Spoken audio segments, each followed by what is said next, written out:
Former Kingston College standout Akeem Bloomfield set a new national indoor record to take second behind American Michael Norman at the NCAA Division I Championship on Saturday in Texas. Running in Section 1, Bloomfield, who attends Auburn University, sped to 44.86 seconds to finish ahead of teammate Nathan Allen, who also ran a personal best 45.27 seconds. However, American Norman in Section 2 smashed the old mark of 44.57 when he stopped the clock at 44.52. The race also relegated Allen to 5th overall.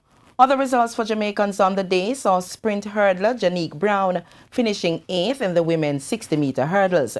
Raheem Chambers also posted a personal best 6.53 seconds for the runner-up spot in the 60-meter dash, while in the women's equivalent, Natalia White, also another Auburn athlete, finished 3rd in a career best 7.12 seconds.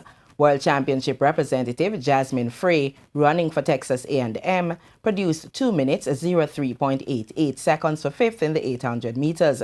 Meanwhile, in the field, former Jamaica College standout Brain Waysom was also in a lifetime best form, leaping 16.82 meters to win the men's triple jump.